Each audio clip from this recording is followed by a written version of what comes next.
Bergen-Fischer Media. Welcome back to the In the Blood podcast. I am your host, AC Bergen-Fischer, and joining me is Jason the Dice Man Moore. Usually on this show, we explore relationship with self, relationship with others, and the interplay between them.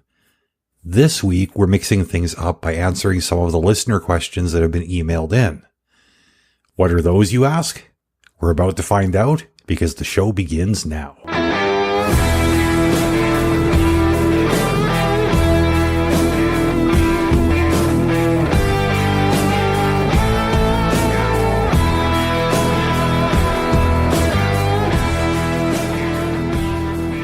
Okay, so over the last several months or so, we've gotten quite a few messages from listeners with feedback, some positive, some negative, some in between, whatever.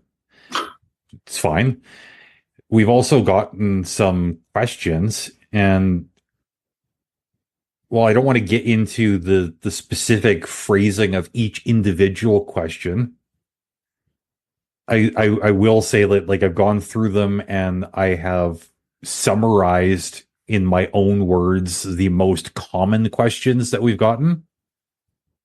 And the first question, actually, I don't know. How do you want to do this? Do you want to go through these questions one by one? Yeah, let's just go in order and give our perspective, opinions, or arguments, or whatever happens to be. Okay, so the first question we got, I think, was in response to our last episode. It was asking, how can you say that we're living in a society without consequences when cancel culture is the norm? Oh boy. So hopefully we don't get any hate mail, but I don't mind hate mail. Okay. I mind excessive amounts of hate mail. Okay. But,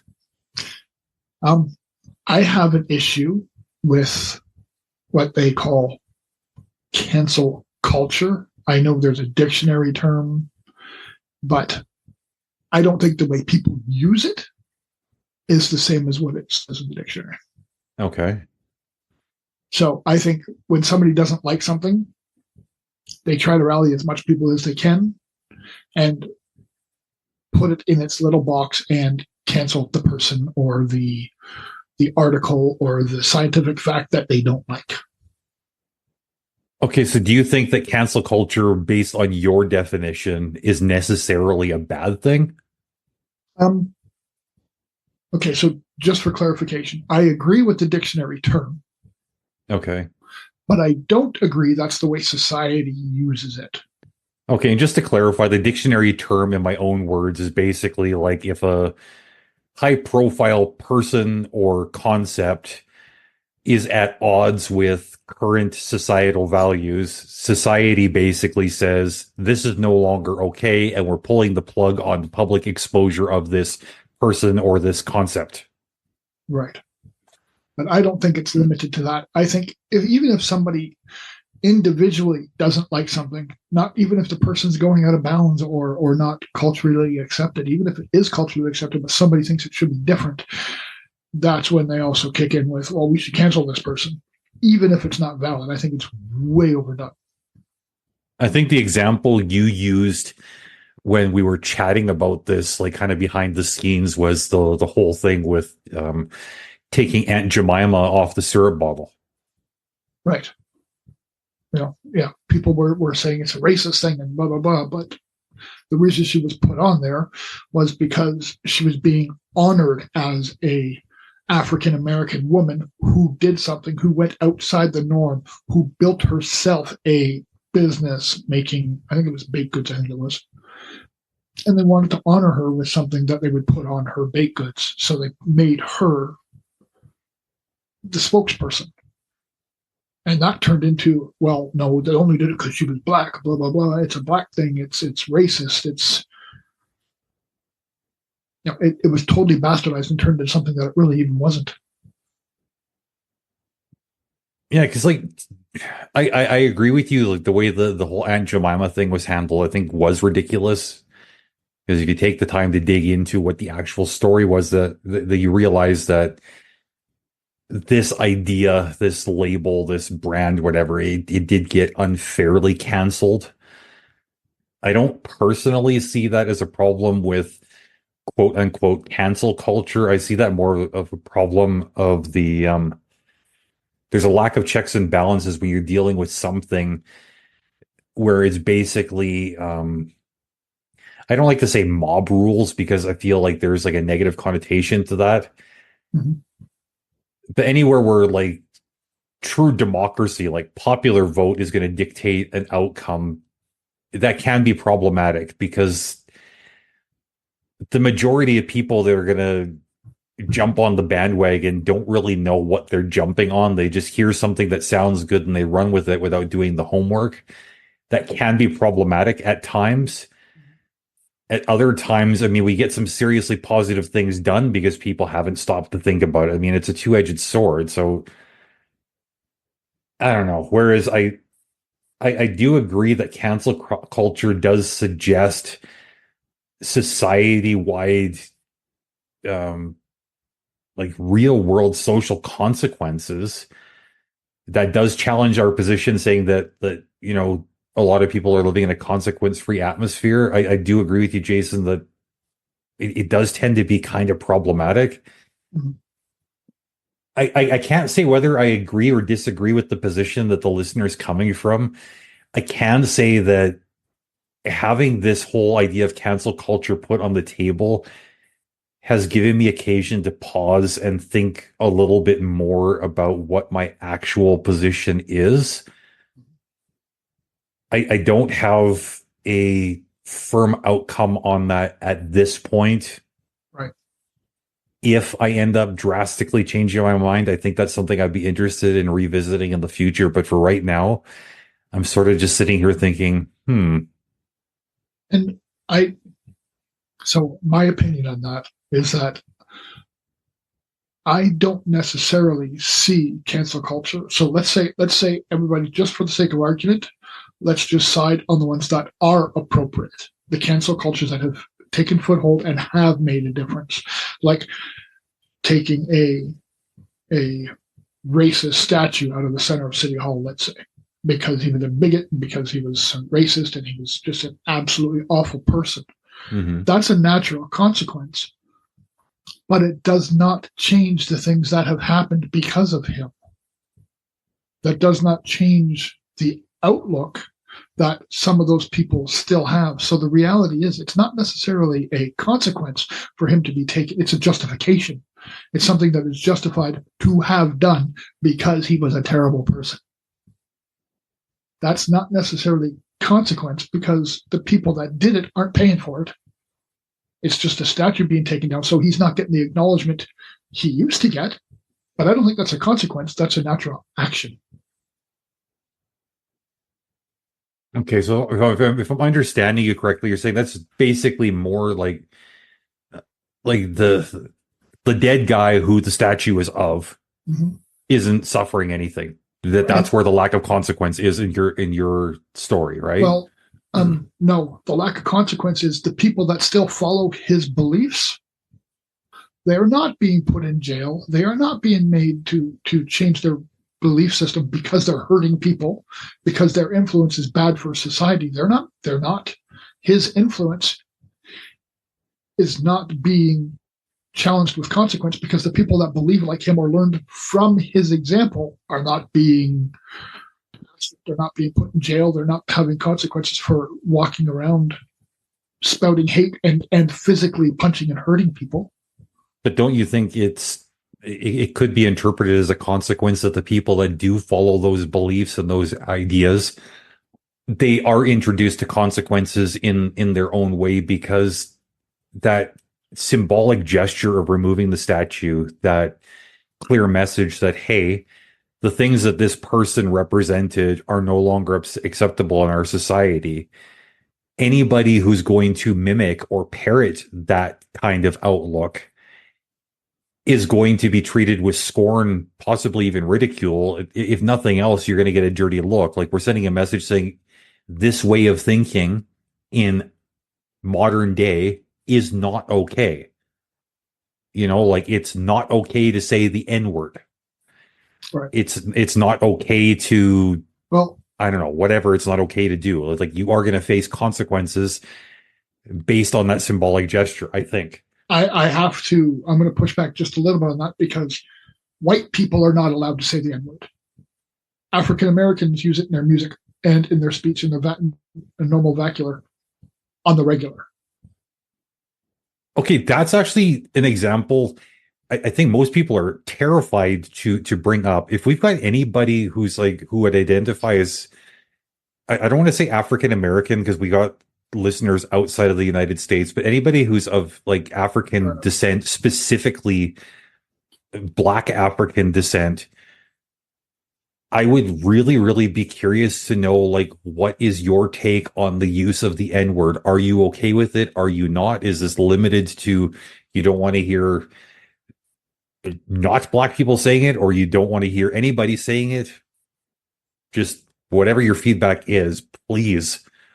I'm actually glad you're the one who brought it up because even though, like, I do have some African heritage, it's not a word I'm comfortable with, and it's not a topic I'm super comfortable asking about. Well, and I absolutely despise the word. Anyways, it has no, in my opinion, even if you're using it jocularly to your friends, it just shows other people that you can still use it, and those people use it ignorantly. To answer your question, no, I totally disagree because people who are racist are still racist and they still make racist comments and they still get away with it and they're still shunned and people are hurt by it. But if somebody's ignorant, well, you fall under the free speech rule. So people are still hurt by them and they don't go to jail for hurting somebody's feelings. They don't go to jail for beating up a young Black person because no, they do it. Well, the law says you got to prove it. How do you know it was them? Well, most times you can't.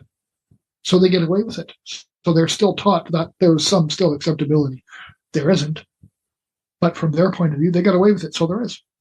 Okay, so would it be fair then, as we move away from this question, to summarize our responses by saying that you remain with your original opinion on the consequence-free atmosphere in society? Yes. Okay. So you remain basically unchanged, and I can't say I've changed my position, but I'm definitely taking some time to reconsider it. I may change my mind. I may not. Fair enough. Okay. The next message was, and I think it ties in nicely to parts of what you were saying. You guys always say that offense is taken, not given.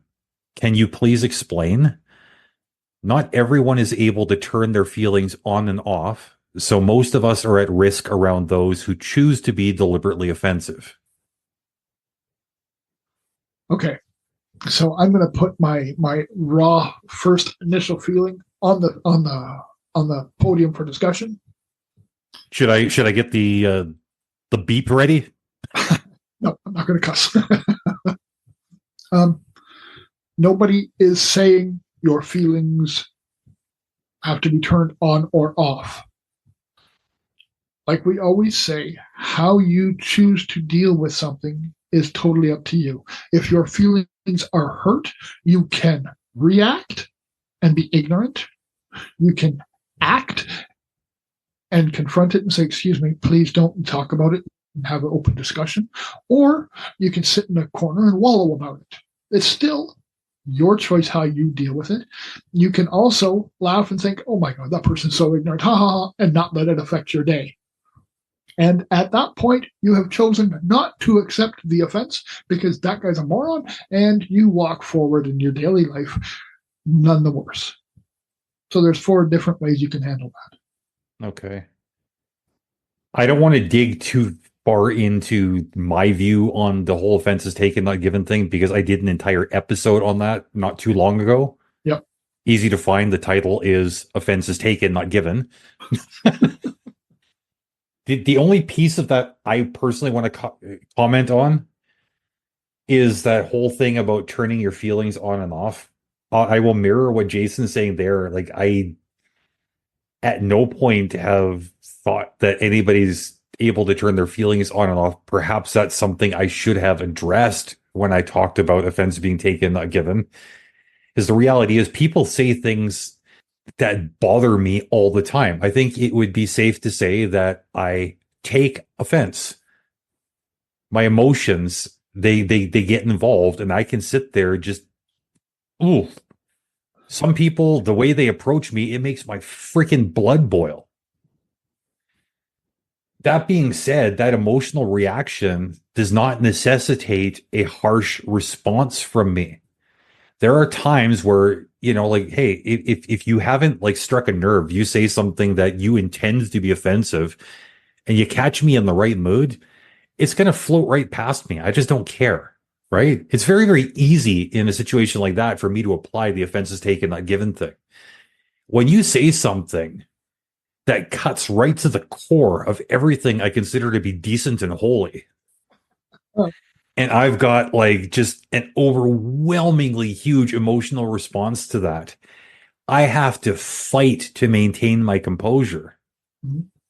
I will fight because ultimately I don't want to give somebody that power over me. So the reason I mention all of this is because depending on what kind of headspace I'm in, what day you catch me on, you could come with the exact same comment, and one day it's not going to bother me, and the next day I'm going to want to punch you in the teeth over it. That tells me that it has jack to do with your intent or delivery and has everything to do with the way I process internally. If it has everything to do with the way I process internally, then I have no other way to see it other than the offense is taken. It is not given. You cannot force it upon me. Fair enough. And I think that that's a perfect ending to that. I'm going to square it off with, we never said you can't be offended. We said where the offense hits you is in personal choice. Because even if you're having a bad day, there are days, not very many, because it's these days honestly really hard to offend me because I choose not to be there. But there are days when I'm emotional. And I know in my head, you know what? I'm choosing to be offended by this because that's just ridiculous. Okay, well, there you have it. If you want any more clarification, send us a message.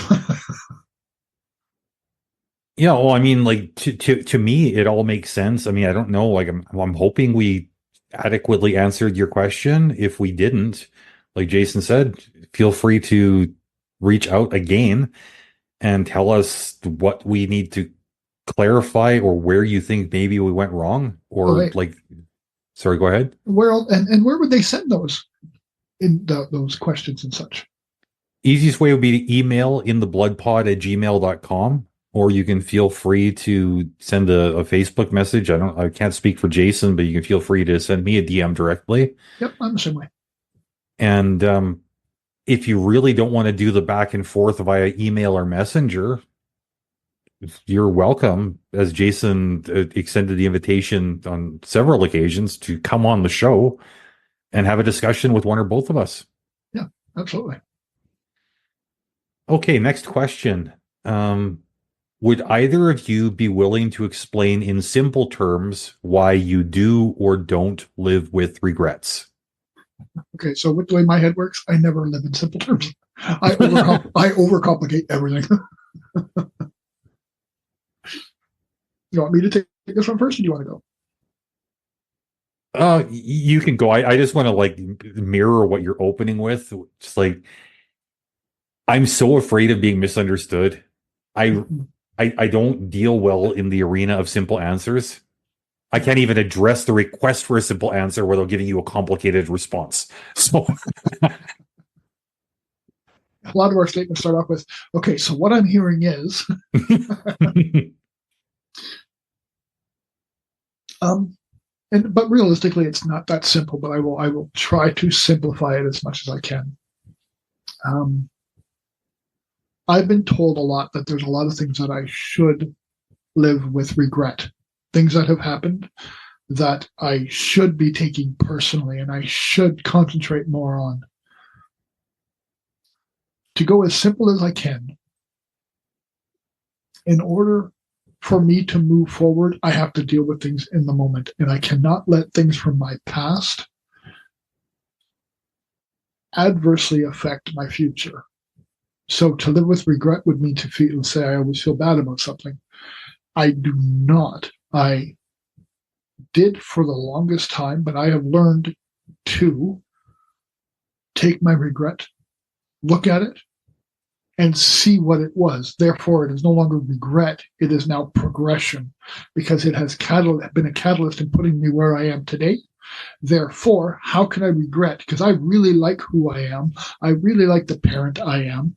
I like the way I deal with things. And if all those things pushed me to where I am today, how can they be bad? So what is there to regret? Does that make sense? Well, to me, it does. I mean, Okay. it sounds like we're looking at the whole regret/lack of regret thing very similarly.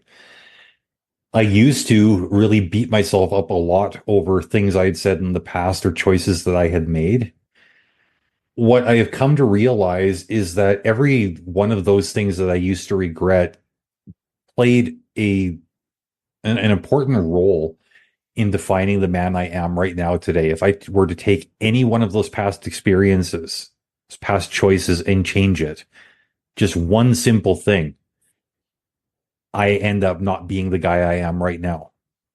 Mm-hmm. I don't want to start unraveling that sweater. I've had too many years of therapy trying to figure out how to like myself to go back into the past and dredge things up that I didn't like about myself then. Now, whereas I don't regret having done or said or thought certain things because I do like myself in the moment and because, they have shaped who I am. That's not to say that I would go back or that moving forward, I would go back to those same types of things. I do things differently now. But again, a huge part of why I do things differently is because I've learned from my mistakes. I don't want to ignore them. I don't want to erase them. They were opportunities to grow. And I think both of us, we've taken as much advantage of those opportunities as possible. So I mean, sitting here in regret, just it seems like unnecessary self-abuse at this stage. Just to put a little bit more clarification on it, just because we don't live with regrets doesn't mean we don't realize we've done mistakes in the past. We do not think we're perfect. We recognize we've made mistakes, and we have dealt with them, whether it be through therapy, work, through self-reflection, through self-analyzation, whatever format happened to help us through it. We're not perfect. We've made mistakes, but we have learned to accept our mistakes as positive things because they've turned us into who we are today, and we actually learn from them. Hmm. Yeah, I like the way you put that. I agree with every word of it. Okay, so we had another question that was directed specifically to you, and I think this is probably because everybody's heard me unpack my thoughts in great detail on past episodes, but you haven't really had an opportunity to weigh in. I don't know if you want how much or if at all you want to weigh in on this question today. But it says, Jason, how do you recognize true love? So I've had lots of opportunity to broach this. I have deliberately shied away from it because there's not a lot I hold extremely personal. I'm pretty much an open book, but I don't know that I accurately recognize true love. So I don't think it's appropriate for me, or I haven't in the past thought it was appropriate for me to put forth my opinion. But since getting that question, I've put a lot of thought into it. And this is, again, just my opinion, because I was asked how I recognize true love. Mm-hmm. And my first thought is work. So I can say, now, I don't believe true love is only explicitly linked to romantic love. Okay. So I can tell our audience out there that, AC, I truly love you. because we have been through the ups, we have been through the downs, we have chosen to work on it. And even when we didn't want to, we were forced to together universally, for lack of a better term. And I have grown with you. I have fought with you. I have learned to overcome some of my biggest hurdles with you. I believe that we have developed a true platonic love through hard work and effort. I personally don't think true love, love at first glance, happens. I think it takes a lot of work, but you can recognize it because what you feel when you see the other person and know what you've been through together and the amazing rewards you have from knowing that person. My partner, Lynn, I am absolutely in love with her. I don't believe in unconditional love. Or no, sorry, that's not true. That's not true. I do. I don't believe in unconditional love from human to human. I believe and it may sound like a silly example, but I'm going to tell everybody out there, I believe the only true love we can get is from an animal. Like unconditional, what do you mean? Correct. From a dog, from a cat. You know, a lot of people don't like cats. Some people don't like dogs. But those who do feel the love from them. A dog, in my opinion, is the only creature you can go outside for 3 minutes, come back in, and they act like they haven't seen you for days. They are just so happy to see you. There is no condition. You can beat a dog and they will still show love to you. They may be afraid, but they will still show love to you. A person does not act the same way. There are conditions on human love.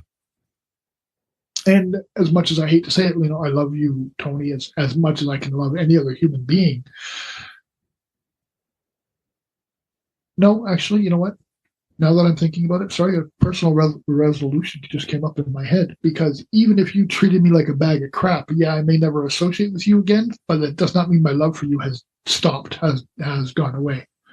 It just means that I can't associate with you anymore on a personal level because the person you are today was different than the person you were yesterday, just as an example. But your feelings don't go away just because boundaries are in place. Correct. So, if Lynn left me tomorrow, I would love her just as much as I do today, if not more, because that's what she's and I have developed. That's what you and I have developed. So, though it's conditional to get there, once it's there, like I can say I love you unconditionally. Okay, so like I said, I had a realization in my head. Because whatever the condition of our relationship is, I still love you. Like if we don't talk anymore because you think I'm an asshole and you run away, I still love you. If you're an absolute bonehead to me and treat me like a bag of crap and I never talk to you again because of it, I still love you. Because that's what has developed and that's not going to change. That's just going to, our personal interaction will change, but the feelings will not. Okay. All right. Did you have anything else you want to add to that, or? Oh no, I think that was long-winded enough. Okay. Well, again, hopefully that answers the question adequately. If not, well, you know where to find us. We're not hiding. Mm-hmm. Okay. And this last question. Did this ever bring up some things? Are either of you interested in exploring your estrangement stories on this show? So I'm just going to, no, I have done so much for estrangement. If people want to hear my estrangement story, let us know and we'll find a way to put it up. You want to hear about my facts, then, they're already out there. If you can't find them, let us know. We'll find a way to get them to you. Yeah, I'm not terribly interested in talking about estrangement right now. Part of it is, like Jason has said, like I've spoken a lot about it on many shows, including this one, I think. Mm-hmm. It's a bit of a hot button topic for me right now. I don't know that I've got anything fresh to share, at least nothing fresh that I feel comfortable unpacking right now, except, with my therapist. Right. I've got multiple family estrangement situations going on simultaneously. Most of them have been ongoing. One of the more meaningful relationships, I thought we were past all of that, and it turns out that we're not. And I've got some pretty big feelings surrounding that. And for that reason, at this time, I'll decline to share my quote unquote story. There might be specific elements of it that I'll brush past as I feel capable and interested. Mhm. But as far as sitting down and talking about the whole thing, no, I think I've done that quite a bit. So yeah. Well, and I'm just going to mirror what you said. Like there may be times when I talk about it to make examples of what my point of view comes across as, but I'm not going to delve into it as a topic. Right. Yeah. But again, I mean, if you've got any specific questions about estrangement, those specific questions, I think we would be willing to entertain, even if it's just a case of you're going through your own estrangement or you're worried that there's estrangement looming and you're not really sure how to navigate the feelings around that. You're not sure how to navigate the situation. I don't want to diminish us by saying, well, we're not experts in the field. I don't think anybody in a true sense is an expert on estrangement. It's a complicated thing and it's so nuanced and so individual. No one person is the authority on it, and anybody who claims to be is lying.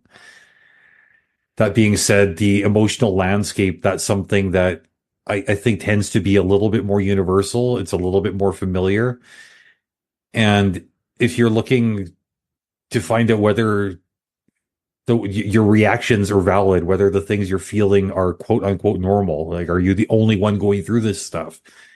These are things we can speak to. If you're thinking about how you might want to approach that loved one who is difficult, that we can possibly speak to. I mean, Jason's had good success in rebuilding what was once a non-existent and very, very painful relationship with a family member. Mm-hmm.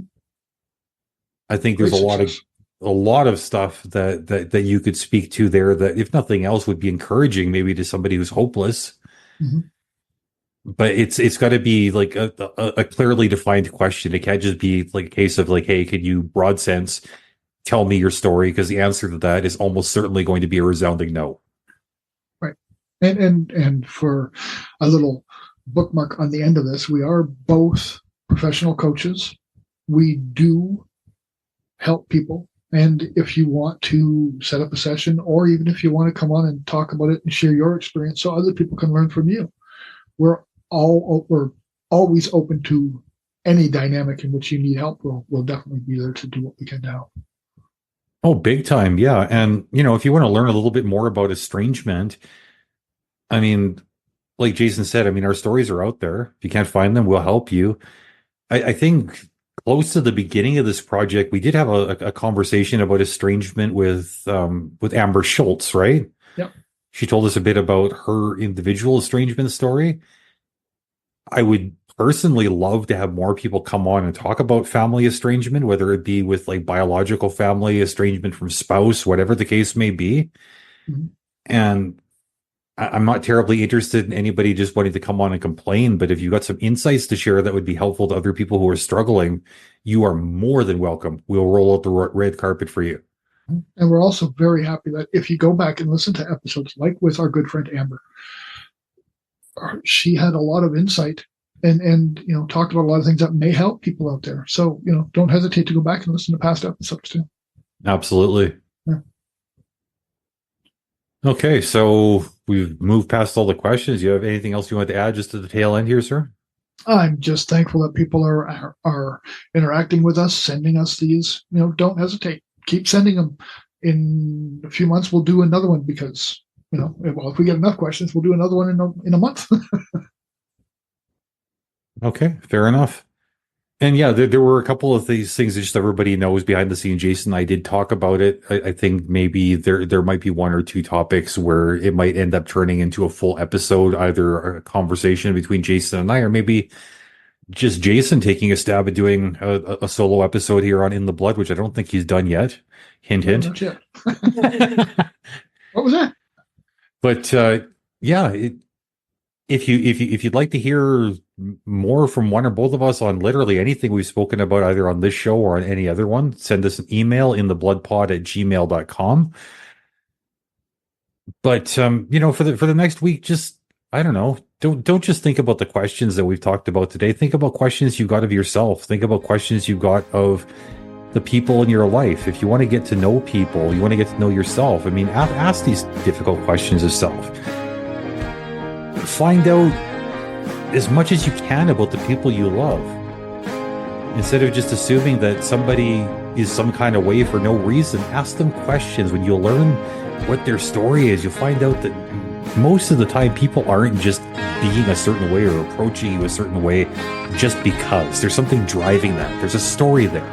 We've all got a story, and we're never going to find the story without either asking the questions to draw the story out, or taking a few minutes to shut up and just let somebody talk. Either way, have the conversations, and until next week, my friends, much love.